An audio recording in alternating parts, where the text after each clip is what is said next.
सत श्री अकाल विद्यार्थियों। पंजाब भर के समूह विद्यार्थी ਅਤੇ अध्यापक साहिबाना का अज के इस लैक्चर के स्वागत है। अज असी 12वीं जमात के राजनीति शास्त्र विषय के पहले चैप्टर राजनीतिक प्रणाली बारे जानकारी प्राप्त करांगे। सिलेबस दे विच सब तो पहला चैप्टर है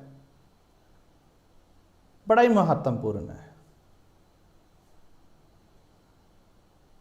इहदे विच कुछ टर्म्स नूं बहुत ही ध्यान दे नाल समझण दी जरूरत होवेगी। सो मैं आस करदा कि मेरे प्यारे विद्यार्थी इस चैप्टर नूं बहुत ही ध्यान दे नाल समझण दी कोशिश करनगे और जिथों तक हो सकिया बहुत ही आसान शब्दां दे विच, आसान शब्दावली दे विच तुहानूं ये चैप्टर करवाया जाएगा। प्यारे विद्यार्थियों, राजनीतिक प्रणाली 20वीं सदी की एक नवीं धारणा 20वीं सदी दे विच अनेकां ही धारणावां होंद विच आईयां, जिन्हां दे विच सब तो महत्वपूर्ण राजनीतिक प्रणाली है। सो प्यारे विद्यार्थियों, राजनीतिक प्रणाली चैप्टर दे विच असीं ये जानकारी हासिल करांगे कि राजनीतिक प्रणाली की हुंदी है, इस विच की कुछ शामिल है, राजनीतिक प्रणाली दीयां विशेषतावां किहड़ियां-किहड़ियां ते राजनीतिक प्रणाली दे कारज किहड़े-किहड़े आ। सो प्यारे विद्यार्थियों, अज असीं राजनीतिक प्रणाली चैप्टर का भाग 1 भाव राजनीतिक प्रणाली का शब्दी अर्थ, परिभाषा, इस दियां विशेषतावां बारे विचार चर्चा करांगे। ते इस चैप्टर नूं असीं अगे 2 होर भागां दे विच वंडिया। वो भाग असीं अगले लैक्चर दे विच उन्हां विच जानकारी प्राप्त करांगे कि राजनीतिक प्रणाली के कारज किन्ने तरह के हुंदे आ ते किहड़े-किहड़े कारज हुंदे आ, विस्तारपूर्वक व्याख्या करांगे उहदे विच।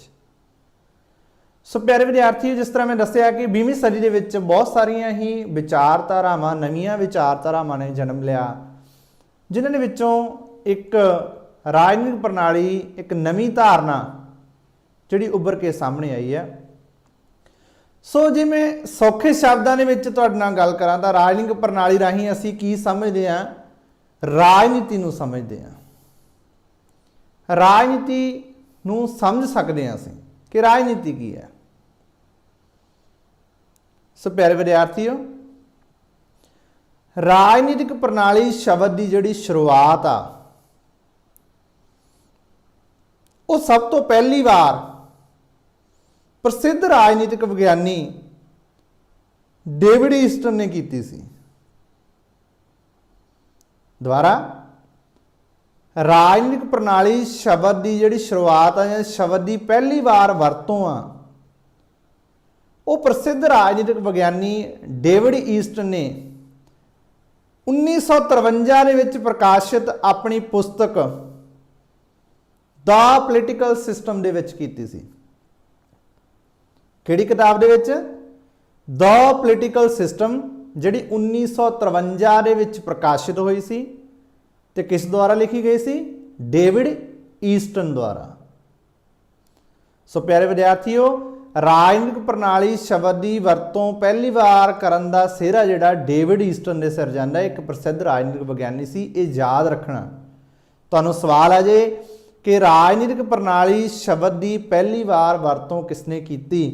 तां उत्तर दे विच की लिखना? राजनीतिक प्रणाली शब्द की पहली बार वरतों डेविड ईस्टन ने की ਤੇ 1953 ਵਿੱਚ ਪ੍ਰਕਾਸ਼ਿਤ ਦਾ ਪੋਲੀਟੀਕਲ ਸਿਸਟਮ ਪੁਸਤਕ ਦੇ ਵਿੱਚ ਕੀਤੀ। ਇਹ ਯਾਦ ਰੱਖਣਾ। ਤੇ ਜਾਂ ਅਜੇ ਕਿ ਡੇਵਿਡ ਈਸਟਨ ਦੀ ਪੁਸਤਕ ਦਾ ਕੀ ਨਾਂ ਹੈ? ਤਾਂ ਤੁਸੀਂ ਜਵਾਬ ਦੇ ਵਿੱਚ ਕੀ ਕਹਿਣਾ? ਦਾ ਪੋਲੀਟੀਕਲ ਸਿਸਟਮ। ਕਦੋਂ ਪ੍ਰਕਾਸ਼ਿਤ ਹੋਈ ਸੀ? 1953 ਦੇ ਵਿੱਚ। ਇਹ ਬਹੁਤ ਹੀ ਮਹੱਤਵਪੂਰਨ ਜਾਣਕਾਰੀ ਹੈ, ਇਹਨੂੰ ਯਾਦ ਰੱਖਣਾ ਪਿਆਰੇ ਵਿਦਿਆਰਥੀਓ। ਰਾਜਨੀਤਿਕ ਪ੍ਰਣਾਲੀ ਸ਼ਬਦ ਜਾਂ ਧਾਰਨਾ ਦੇ ਬਾਰੇ ਵਿੱਚ ਹੋਰ ਪ੍ਰਸਿੱਧ ਵਿਗਿਆਨੀਆਂ ਨੇ ਵੀ ਆਪਣੇ ਆਪਣੇ ਵਿਚਾਰ ਦਿੱਤੇ ਆ, ਜਿਨ੍ਹਾਂ ਦੇ ਵਿੱਚੋਂ ਰਾਬਰਟ ਏ ਡਾਹਲ, ਜੀ.ਏ. ਆਲਮੰਡ ਅਤੇ ਪਵੇਲ ਇਹ ਮੁੱਖ ਆ। ਦੁਬਾਰਾ ਦੱਸਦੇ ਆ, ਰਾਜਨੀਤਿਕ ਪ੍ਰਣਾਲੀ ਨਾਲ ਸੰਬੰਧਿਤ ਜਿਹੜੇ ਹੋਰ ਰਾਜਨੀਤੀ ਵਿਗਿਆਨੀ ਆ, ਦਾਰਸ਼ਨਿਕ ਆ, ਉਹ ਰਾਬਰਟ ਏ ਡਾਹਲ, ਜੀ.ਏ. ਆਲਮੰਡ ਤੇ ਪਵੇਲ। ਇਹਨਾਂ ਦੁਆਰਾ ਰਾਜਨੀਤਿਕ ਪ੍ਰਣਾਲੀ ਧਾਰਨਾ ਬਾਰੇ ਵੀ ਆਪਣੇ ਵਿਚਾਰ ਦਿੱਤੇ ਗਏ ਆ। ਸੋ ਪਿਆਰੇ ਵਿਦਿਆਰਥੀਓ, ਰਾਜਨੀਤਿਕ ਪ੍ਰਣਾਲੀ ਨੂੰ ਅਸੀਂ ਦੋ ਤਰ੍ਹਾਂ ਨਾਲ ਜਾਣਨ ਦੀ ਕੋਸ਼ਿਸ਼ ਕਰਾਂਗੇ ਕਿ ਪ੍ਰਾਤਨ ਵਿਚਾਰ ਕੀ ਕਹਿੰਦਾ ਇਹਦੇ ਬਾਰੇ ਤੇ ਆਧੁਨਿਕ ਵਿਚਾਰਧਾਰਾ ਕੀ ਹੈ, ਕਿਉਂਕਿ ਇਹ ਰਾਜਨੀਤੀ ਦੇ ਨਾਲ ਸਿੱਧੇ ਤੌਰ ਤੇ ਕਨੈਕਟਡ ਹੈ। ਸੋ ਪ੍ਰਾਤਨ ਵਿਚਾਰ ਦੇ ਅਨੁਸਾਰ ਸਿਰਫ ਰਾਜ ਅਤੇ ਸਰਕਾਰ ਨੂੰ ਹੀ ਰਾਜਨੀਤੀ ਸ਼ਾਸਤਰ ਦਾ ਕੇਂਦਰੀ ਵਿਸ਼ਾ ਮੰਨਿਆ ਜਾਂਦਾ ਸੀ।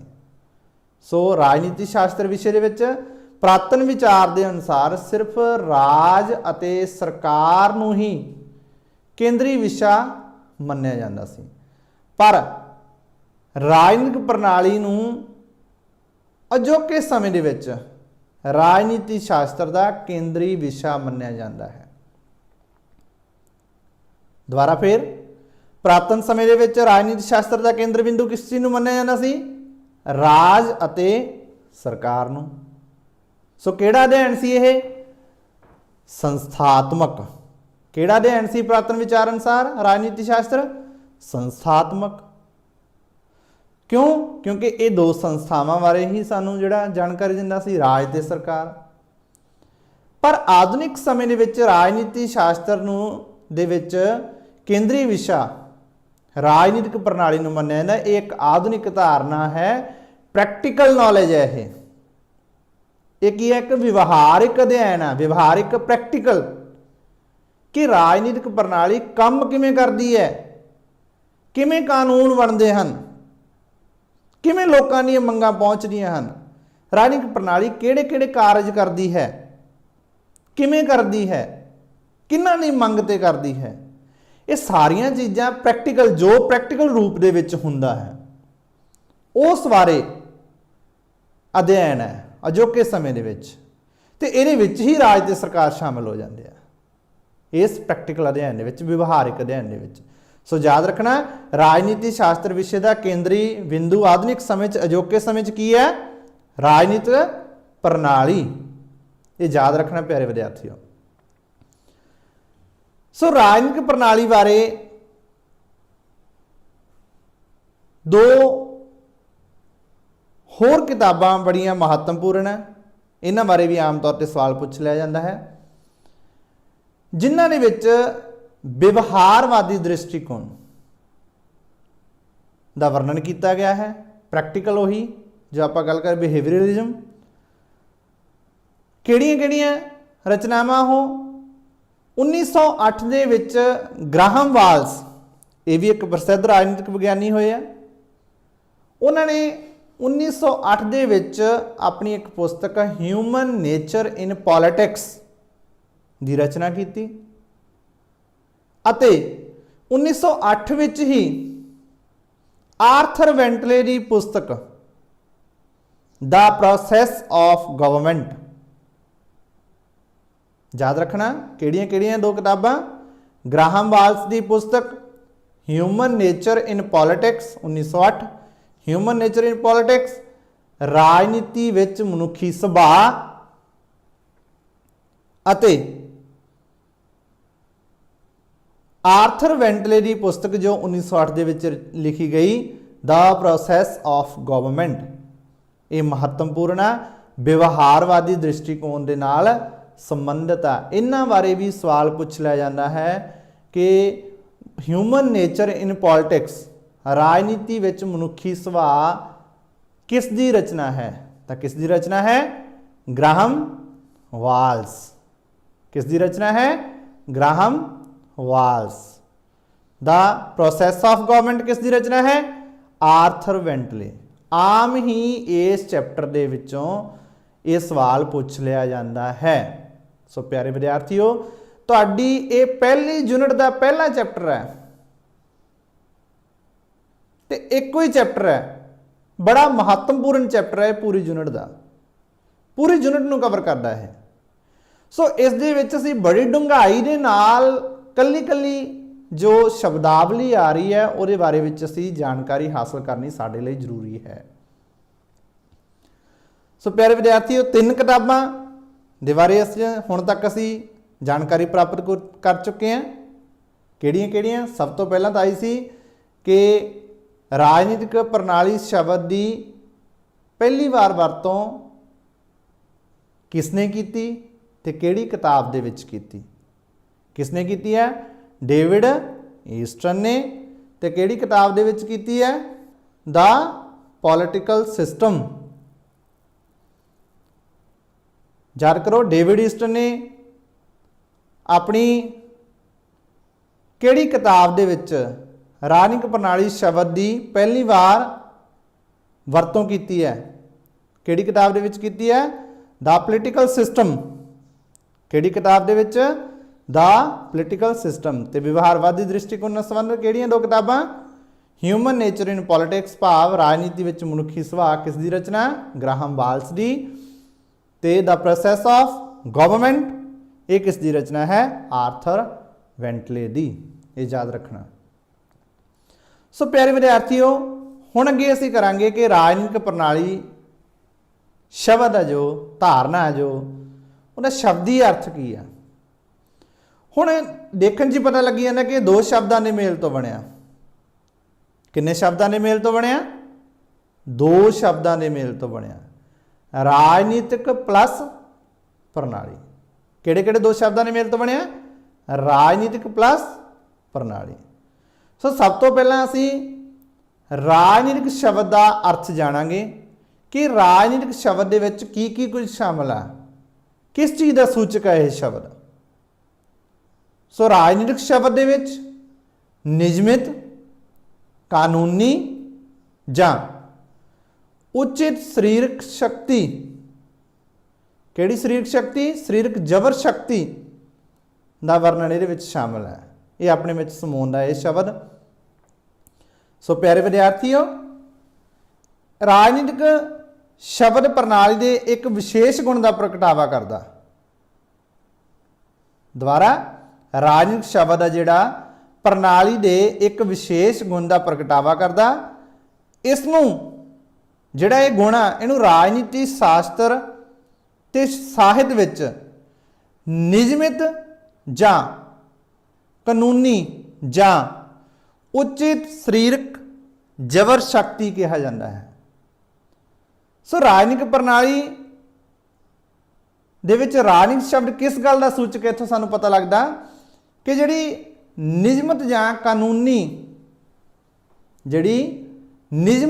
ਕਾਨੂੰਨੀ ਦਬਾਅਕਾਰੀ ਸ਼ਕਤੀ ਦੀ ਵਰਤੋਂ ਕਰਨ ਦਾ ਅਧਿਕਾਰ ਆ, ਉਹ ਕੇਵਲ ਤੇ ਕੇਵਲ ਕਿਸ ਕੋਲ ਆ? ਰਾਜਨੀਤਿਕ ਪ੍ਰਣਾਲੀ ਕੋਲ ਹੈ, ਜਿਸ ਰਾਹੀਂ ਉਹ ਆਪਣੀ ਨਿਯਮ ਸਾਥੋਂ ਮਨਵਾ ਸਕਦੀ ਹੈ। ਇਹ ਯਾਦ ਰੱਖਣਾ। ਸੋ ਕਿਸ ਕੋਲ ਅਧਿਕਾਰ? ਸਿਰਫ ਰਾਜਨੀਤਿਕ ਪ੍ਰਣਾਲੀ ਦੇ ਕੋਲ ਹੈ। ਸੋ ਜਿਹੜੀ ਇਹ ਪ੍ਰਣਾਲੀ ਹੈ, ਜਿਹਨੂੰ ਇਹ ਸ਼ਕਤੀ ਦੀ ਵਰਤੋਂ ਕਰਨ ਦਾ ਅਧਿਕਾਰ ਦਿੱਤਾ ਗਿਆ ਹੈ, ਤੈਨੂੰ ਕੀ ਕਿਹਾ ਜਾਂਦਾ? ਰਾਜਨੀਤਿਕ ਪ੍ਰਣਾਲੀ ਹੀ ਹੋਵੇਗੀ। ਇਹ ਸਿਰਫ ਤੇ ਸਿਰਫ ਉਹ ਪ੍ਰਣਾਲੀ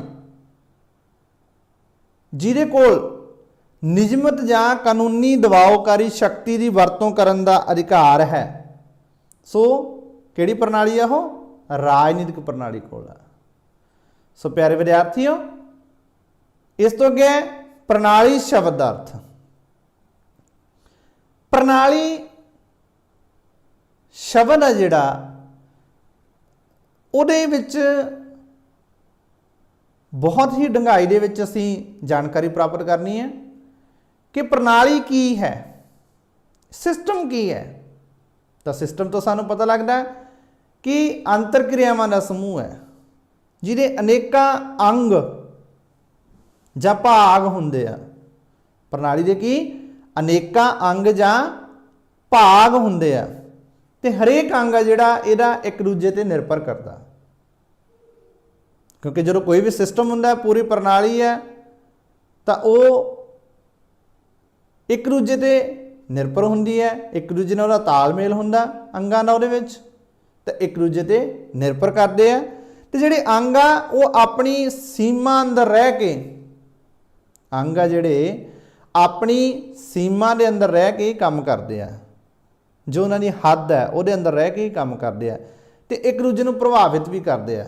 ਨਿਰਭਰ ਵੀ ਹੁੰਦੇ ਇਹਦੇ ਅੰਗ ਪ੍ਰਣਾਲੀ ਦੇ ਤੇ ਪ੍ਰਭਾਵਿਤ ਵੀ ਕਰਦੇ ਆ। ਤੇ ਉਦਾਹਰਨ ਲਈ ਅਸੀਂ ਮਨੁੱਖੀ ਸਰੀਰ ਦੀ, ਸਾਡੇ ਮਨੁੱਖੀ ਸਰੀਰ ਦੇ ਕਿੰਨੇ ਅੰਗ ਆ? ਹਰੇਕ ਅੰਗ, ਮਨੁੱਖੀ ਸਰੀਰ ਨੂੰ ਅਸੀਂ ਕੀ ਮੰਨ ਲੈਣਾ? ਪ੍ਰਣਾਲੀ। ਪੂਰਾ ਮਨੁੱਖੀ ਸਰੀਰ ਕੀ ਮੰਨ ਲੈਣਾ ਅਸੀਂ? ਪ੍ਰਣਾਲੀ। ਤੇ ਸਾਡੇ ਮਨੁੱਖੀ ਸਰੀਰ ਦੇ ਅਲੱਗ-ਅਲੱਗ ਅੰਗ ਆ, ਹੱਥ ਹੈ, ਬਾਂਹ ਹੈ, ਕੰਨ ਹੈ, ਨੱਕ ਹੈ, ਸਭ ਦੇ ਆਪਣੇ ਆਪਣੇ ਕੰਮ ਆ ਤੇ ਸਭ ਦਾ ਤਾਲਮੇਲ ਵੀ ਹੈ, ਇੱਕ ਦੂਜੇ ਤੇ ਨਿਰਭਰ ਆ। ਹੁਣ ਮੂੰਹ ਦੇ ਵਿੱਚ ਜੇ ਅਸੀਂ ਰੋਟੀ ਲਿਜਾਣੀ ਆ ਤਾਂ ਹੱਥ ਦੀ ਜ਼ਰੂਰਤ ਹੈ। ਕਿਸ ਚੀਜ਼ ਦੀ ਜ਼ਰੂਰਤ ਹੈ? ਹੱਥ ਦੀ ਜ਼ਰੂਰਤ ਹੈ। ਤੇ ਉਹਨੂੰ ਅੰਦਰ ਲਿਜਾਣ ਵਾਸਤੇ ਫਿਰ ਕਿਹੜਾ ਅੰਗ ਕੰਮ ਕਰਦਾ? ਜੀਭ। ਚਬਾਉਣ ਵਾਸਤੇ ਕਿਹੜਾ ਅੰਗ ਕੰਮ ਕਰਦਾ? ਦੰਦ। ਸੋ ਇਹ ਮਨੁੱਖੀ ਸਰੀਰ ਆ ਜਿਹੜਾ ਇੱਕ ਪ੍ਰਣਾਲੀ ਹੈ, ਇਹ ਉਦਾਹਰਨ ਲਈ ਹੈ। ਇਵੇਂ ਹੀ ਰਾਜਨੀਤਿਕ ਪ੍ਰਣਾਲੀ ਹੈ। ਸੋ ਪ੍ਰਣਾਲੀ ਕੀ ਹੈ? ਅੰਤਰ ਕਿਰਿਆਵਾਂ ਦਾ ਸਮੂਹ ਹੈ ਜਿਹਦੇ ਵੱਖ-ਵੱਖ ਅੰਗ ਹੁੰਦੇ ਆ, ਭਾਗ ਹੁੰਦੇ ਆ ਤੇ ਜਿਹੜੇ ਇੱਕ ਦੂਜੇ ਤੇ ਨਿਰਭਰ ਕਰਦੇ ਆ। ਨਿਰਭਰ ਕਿਵੇਂ ਕਰਦੇ ਆ? ਹੁਣ ਮੈਂ ਪਹਿਲਾਂ ਹੀ ਤੁਹਾਨੂੰ ਦੱਸ ਕੇ ਰੱਖਿਆ, ਅਸੀਂ ਉਦਾਹਰਨ ਲਈ ਹੈ ਮਨੁੱਖੀ ਸਰੀਰ ਦੀ। ਹੁਣ ਖਾਣਾ ਮੂੰਹ ਤੱਕ ਲਿਆਣਾ ਤਾਂ ਇਕੱਲੀ ਜੀਭ ਨੇ ਆਪਣੇ ਆਪ ਨਹੀਂ ਚੱਕ ਲੈਣਾ, ਤਾਂ ਹੱਥ ਮਦਦ ਕਰਦੇ ਉਸ ਦੇ ਵਿੱਚ। ਖਾਣੇ ਨੂੰ ਪਚਾਉਣ ਲਈ ਕਿੰਨੇ ਅੰਗ ਆਪਣੀ ਆਪਣੀ ਪ੍ਰਕਿਰਿਆ ਪੂਰੀ ਕਰਦੇ ਆ। ਸੋ ਸਾਰੀ ਪ੍ਰਣਾਲੀ ਇੱਕ ਦੂਜੇ ਤੇ ਨਿਰਭਰ ਹੁੰਦੀ ਹੈ ਤੇ ਇੱਕ ਦੂਜੇ ਨੂੰ ਪ੍ਰਭਾਵਿਤ ਵੀ ਕਰਦੀ ਆ। ਹੁਣ ਮੰਨ ਕੇ ਚਲੋ ਸਾਡੇ ਸਰੀਰ ਦਾ ਕੋਈ ਵੀ ਅੰਗ ਖੜ ਜੇ ਤਾਂ ਉਹ ਕਿਤੇ ਨਾ ਕਿਤੇ ਸਾਡੇ ਦੂਜੇ ਅੰਗਾਂ ਦੀ ਕਾਰਜਸ਼ੀਲਤਾ ਨੂੰ, ਕੰਮਕਾਜ ਨੂੰ ਪ੍ਰਭਾਵਿਤ ਜ਼ਰੂਰ ਕਰੂਗਾ, ਇਹ ਯਾਦ ਰੱਖਣਾ। ਸੋ ਇਹ ਸੀ ਪ੍ਰਣਾਲੀ। ਸੋ ਪਿਆਰੇ ਵਿਦਿਆਰਥੀਓ, ਇਸ ਤੋਂ ਅੱਗੇ ਰਾਜਨੀਤਿਕ ਪ੍ਰਣਾਲੀ ਹੁਣ ਇਕੱਠੇ ਤੌਰ ਤੇ ਅਸੀਂ ਪੜਾਂਗੇ ਕਿ ਪਹਿਲਾਂ ਰਾਜਨੀਤਿਕ ਸ਼ਬਦ ਦੀ ਅਸੀਂ ਵਿਆਖਿਆ ਕੀਤੀ ਹੈ ਕਿ ਰਾਜਨੀਤਿਕ ਸ਼ਬਦ ਦੇ ਵਿੱਚ ਕੀ ਕੁਝ ਸ਼ਾਮਲ ਹੈ, ਕਿ ਕਿਵੇਂ ਉਚਿਤ ਸਰੀਰਕ ਜਬਰ ਸ਼ਕਤੀ ਉਹਦੇ ਵਿੱਚ ਸ਼ਾਮਲ ਹੈ, ਦਬਾਉਕਾਰੀ ਸ਼ਕਤੀ ਉਹਦੇ ਵਿੱਚ ਸ਼ਾਮਲ ਹੈ, ਜਿਹਦੇ ਨਾਲ ਉਹ ਨਿਯਮਾਂ ਨੂੰ, ਕਾਨੂੰਨਾਂ ਨੂੰ ਮਨਵਾ ਸਕਦੀ ਹੈ। ਬਾਅਦ ਵਿੱਚ ਪ੍ਰਣਾਲੀ ਦੀ ਗੱਲ ਕੀਤੀ ਕਿ ਸਿਸਟਮ ਕਿਵੇਂ ਹੈ, ਇੱਕ ਦੂਜੇ ਤੇ ਨਿਰਭਰ। ਹੁਣ ਰਾਜਨੀਤਿਕ ਪ੍ਰਣਾਲੀ ਸ਼ਬਦ ਪੂਰੇ ਦੀ ਅਸੀਂ ਜਾਣਕਾਰੀ ਪ੍ਰਾਪਤ ਕਰਾਂਗੇ ਕਿ ਰਾਜਨੀਤਿਕ ਪ੍ਰਣਾਲੀ ਸ਼ਬਦ ਆ ਜਿਹੜਾ ਇਹ ਕੀ ਕਹਿੰਦਾ। ਸੋ ਰਾਜਨੀਤਿਕ ਪ੍ਰਣਾਲੀ ਤੋਂ ਭਾਵ ਉਹ ਪ੍ਰਣਾਲੀ ਜਿਸ ਦੇ ਵੱਖ-ਵੱਖ ਅੰਗ ਹੁੰਦੇ ਹਨ। ਸੋ ਜਿਵੇਂ ਪ੍ਰਣਾਲੀ ਇਕੱਲਾ ਸੀ ਕੀਤਾ, ਸੋ ਰਾਜਨੀਤਿਕ ਪ੍ਰਣਾਲੀ ਤੋਂ ਭਾਵ ਉਹ ਪ੍ਰਣਾਲੀ ਜਿਸ ਦੇ ਵੱਖ-ਵੱਖ ਅੰਗ ਹੁੰਦੇ ਹਨ, ਭਾਵ ਹਿੱਸੇ ਹੁੰਦੇ ਆ, ਜੋ ਇੱਕ ਦੂਜੇ ਤੇ ਨਿਰਭਰ ਕਰਦੇ ਹਨ ਅਤੇ ਇੱਕ ਦੂਜੇ ਨੂੰ ਪ੍ਰਭਾਵਿਤ ਕਰਦੇ ਹਨ। ਜੋ ਇੱਕ ਦੂਜੇ ਤੇ ਨਿਰਭਰ ਵੀ ਕਰਦੇ ਆ, ਭਾਵ ਉਹਦੇ ਜਿਹੜੇ ਅੰਗ ਆ ਉਹ ਇੱਕ ਦੂਜੇ ਤੇ ਨਿਰਭਰ ਕਰਦੇ ਆ, ਇਕੱਲੇ ਉਹ ਕੁਝ ਨਹੀਂ ਕਰ ਸਕਦੇ, ਅਤੇ ਇੱਕ ਦੂਜੇ ਨੂੰ ਪ੍ਰਭਾਵਿਤ ਵੀ ਕਰਦੇ। ਜੇ ਇੱਕ ਅੰਗ ਖੜ ਗਿਆ ਤਾਂ ਦੂਜੇ ਤੇ ਪ੍ਰਭਾਵ ਪੈਣਾ ਲਾਜ਼ਮੀ ਹੈ। ਇਹ ਰਾਜਨੀਤਿਕ ਪ੍ਰਣਾਲੀ ਦੇ ਅੰਗਾਂ ਬਾਰੇ ਗੱਲ ਹੋ ਰਹੀ ਹੈ। ਇਸ ਦੁਆਰਾ ਲਏ ਗਏ ਨਿਰਣੇ ਜਿਹੜੇ ਰਾਜਨੀਤਿਕ ਪ੍ਰਣਾਲੀ, ਯਾਦ ਰੱਖਣਾ ਰਾਜਨੀਤਿਕ ਪ੍ਰਣਾਲੀ ਦਾ ਕੰਮ ਨਿਵੇਸ਼ ਤੇ ਨਿਕਾਸ ਕਾਰਜ ਅਸੀਂ ਜਦੋਂ ਕਰਾਂਗੇ ਉਹਦੇ ਵਿੱਚ ਜਾਣਕਾਰੀ ਪ੍ਰਾਪਤ ਕਰਾਂਗੇ ਕਿ ਕਾਨੂੰਨ ਨਿਰਮਾਣ ਕਰਦੀ ਹੈ, ਨਿਰਣੇ ਨਿਰਮਾਣ ਕਰਦੀ ਹੈ, ਫੈਸਲੇ ਤਿਆਰ ਕਰਦੀ, ਨੀਤੀਆਂ ਤਿਆਰ ਕਰਦੀ ਹੈ, ਉਹ ਅਸੀਂ ਜਾਣਕਾਰੀ ਉੱਥੇ ਹਾਸਲ ਕਰਾਂਗੇ। ਸੋ ਇਸ ਦੁਆਰਾ ਜਿਹੜੇ ਨਿਰਣੇ ਲਏ ਜਾਂਦੇ ਆ, ਕਾਨੂੰਨ ਬਣਾਏ ਜਾਂਦੇ ਆ, ਨਿਯਮ ਬਣਾਏ ਜਾਂਦੇ ਆ, ਉਹ ਬਿਨਾਂ ਕਿਸੇ ਭੇਦਭਾਵ ਸਾਰਿਆਂ ਤੇ ਲਾਗੂ ਹੁੰਦੇ ਆ।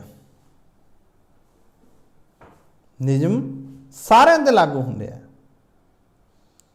इन्हां निर्णयां की उलंघना ते दंड भी दिता जा सके। तो जदों जिहड़ी प्रणाली ये नियम निर्णय बनाउंदी है उन्हां दी उलंघना अगर कोई व्यक्ति करदा तां उस नूं दंडित करन दी शक्ति, हुण ओह गल आ गई उचित सरीरक जबर शक्ति, कानूनी दबावकारी शक्ति, कि जेकर कोई व्यक्ति उन्हां नियमां दी उलंघना करता है तो उसकी उलंघना करन ते दंड दिता जा सके। तो जिहड़ी प्रणाली भाव नियम निर्माण भी करे तो जिहड़े नियम उहने बनाए आ उन्हां नूं लागू भी करवावे, तो जेकर कोई उहदी उलंघना करता है तो उस ते दंड दिंदी है। तो वह किहड़ी प्रणाली अखवाउंदी है? राजनीतिक प्रणाली अखवाउंदी है। सौखे शब्दां विच दुबारा फिर, क्योंकि ये जिहड़ा राजनीतिक प्रणाली चैप्टर आ तुहानूं उहदा शब्दी अर्थ पहलां समझ आउणा जरूरी है प्यारे विद्यार्थियों। शब्दी अर्थ तो बाद ही असीं राजनीतिक प्रणाली दीआं विशेषतावां ते राजनीतिक प्रणाली दे निवेश ते निकास कारज आ जिहड़े ओह कर सकांगे। सो प्यारे विद्यार्थियों, राजनीतिक प्रणाली वो प्रणाली जिहदे वख-वख अंग हुंदे आ ते इह एक दूजे ते निर्भर करदे आ, भाव डिपेंडेंट हुंदे आ, एक दूजे ते निर्भर करदे आ, डिपेंडेंट हुंदे आ अते एक दूजे नूं प्रभावित भी करदे आ। जे एक अंग खड़ गया तो दूजे नूं प्रभावित करूगा ही करूगा, उहदा दूजे दा प्रभावित होना लाजमी है। तो इहदे द्वारा जिहड़े निर्णय आ, कानून निर्माण किए जाते हैं, फैसले ले जाते, नीतियां बनाईयां जांदियां, उन्हां नूं सारिआं ते लागू करना ते सारिआं ते ओह लागू हुंदे आ। ते जेकर कोई उन्हां निर्णयां की उलंघना करदा तो जिहड़ी प्रणाली उन्हां निर्णयां की उलंघना ते सज़ा दे सकदी है, जिहदे कोल अधिकार शक्ति है, तो वह किहड़ी प्रणाली अखवाउंदी है? राजनीतिक प्रणाली। इसी राजनीतिक प्रणाली का शब्दी अर्थ। सो प्यारे विद्यार्थियों, इस तो बाद असी राजनीतिक प्रणाली दीआं विशेषतावां दे बारे विच विचार चर्चा करांगे कि जिहड़े शब्दी अर्थ असीं कीते इहदे विचों किहड़ियां-किहड़ियां राजनीतिक प्रणाली दीआं विशेषतावां निकल के आउंदियां जां राजनीतिक प्रणाली दीआं होर किहड़ियां-किहड़ियां विशेषतावां। सो राजनीतिक प्रणालियां ने पहली विशेषता अंतर क्रियावां दा समूह है। इंटर एक्टिविटी, अंतर क्रियावां हुंदियां इहदे विच, उहदा समूह है यह राजनीतिक प्रणाली। हुण जदों नियम निर्णय निर्माण करती है यह राजनीतिक प्रणाली, तो किन्ने अंग इहदे विच काम करदे आ? अंतर क्रियावां दा समूह।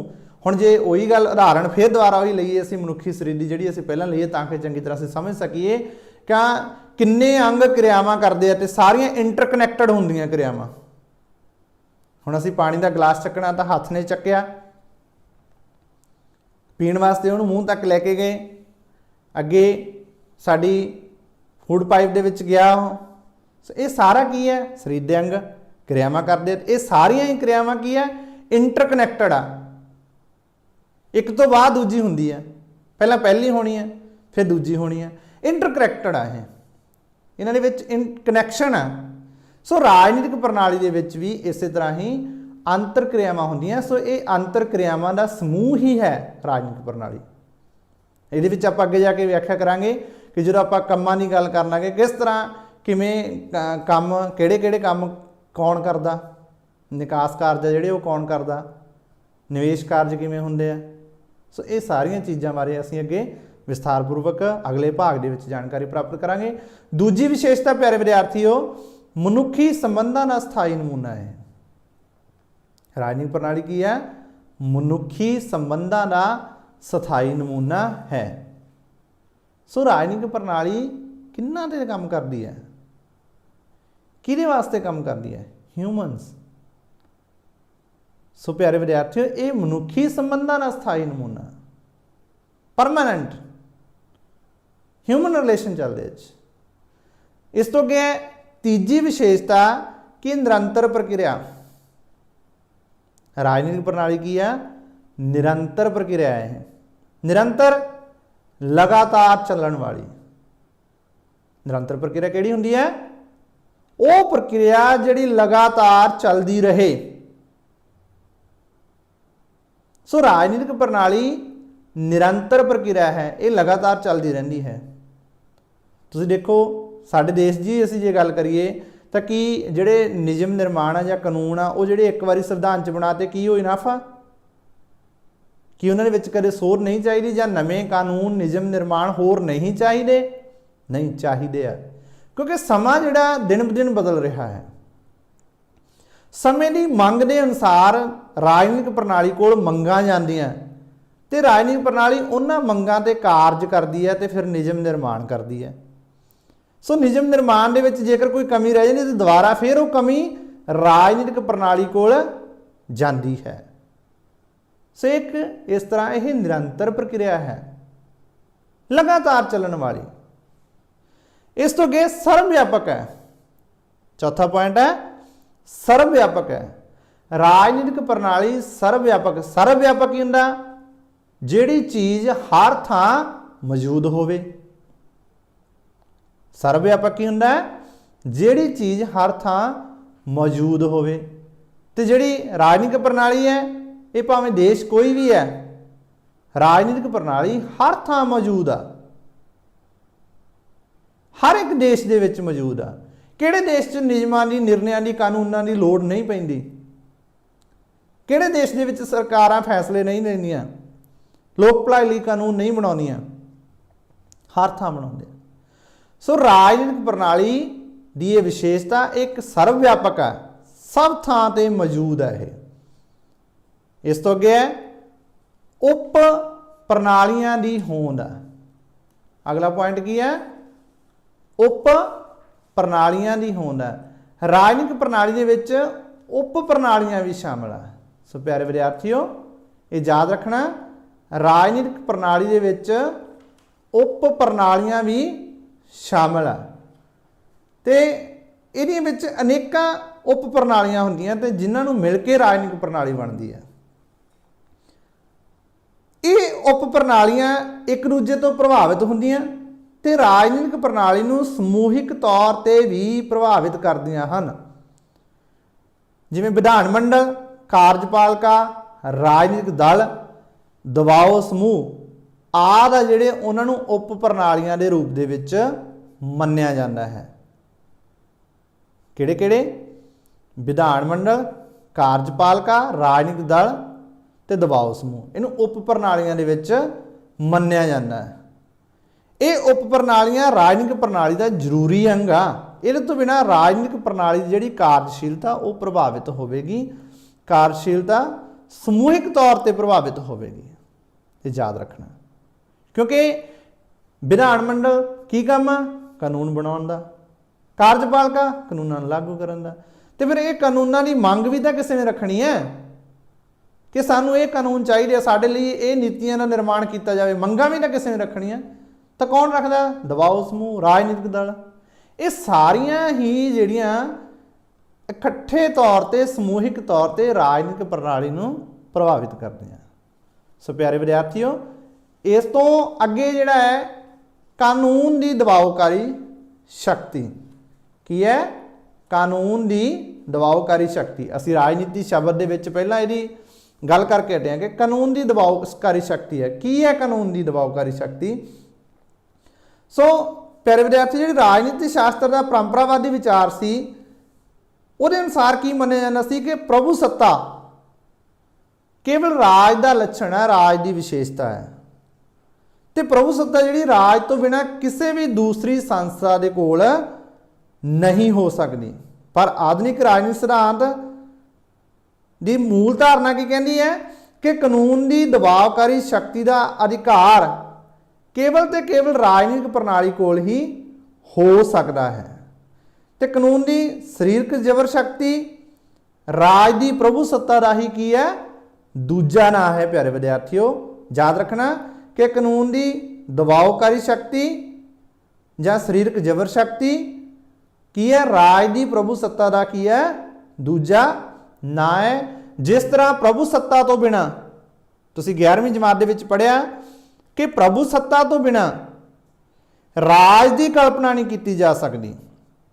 ਰਾਜ ਬਾਰੇ ਅਸੀਂ ਸੋਚ ਨਹੀਂ ਸਕਦੇ, ਉਹਨੂੰ ਪੂਰਨ ਰਾਜ ਨਹੀਂ ਕਹਿ ਸਕਦੇ ਕਿਉਂਕਿ ਰਾਜ ਦੇ 4 ਅੰਗ ਕੀਤੇ ਸੀ ਅਸੀਂ ਉੱਥੇ। ਰਿਕਾਲ ਕਰੋ ਉਸ ਨੂੰ। ਵਸੋਂ, ਭੂਮੀ, ਸਰਕਾਰ ਤੇ ਪ੍ਰਭੂ ਸੱਤਾ। ਪ੍ਰਭੂ ਸੱਤਾ ਕਿੰਨੇ ਤਰ੍ਹਾਂ ਦੀ ਸੀ?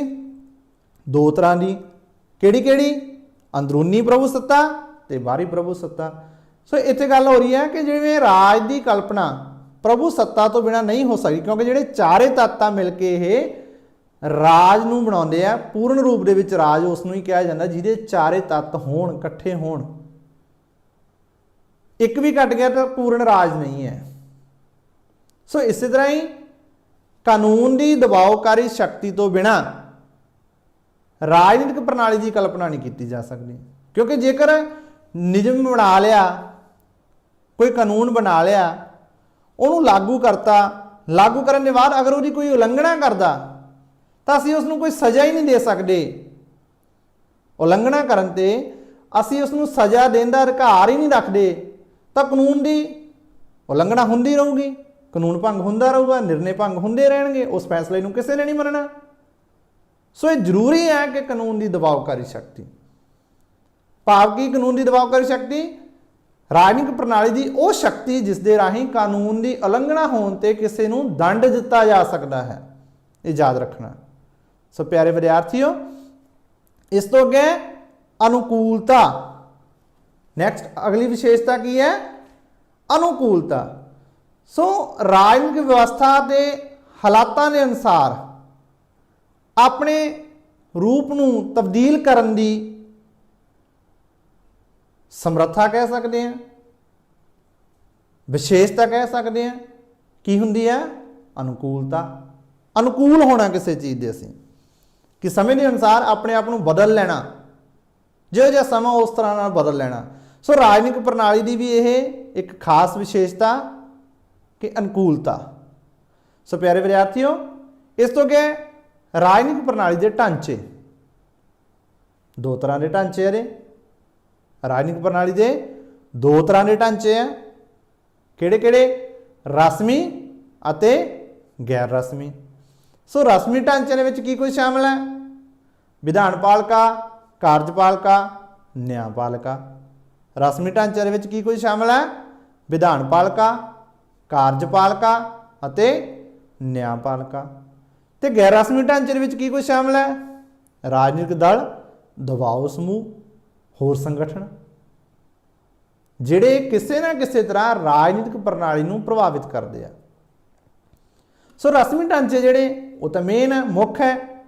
ਦੂਜੇ ਗੈਰ ਰਸਮੀ ਵੀ ਮੁੱਖ ਚਾਹੀਦੇ ਆ, ਜ਼ਰੂਰਤ ਹੈ ਉਹਨਾਂ ਦੀ ਵੀ।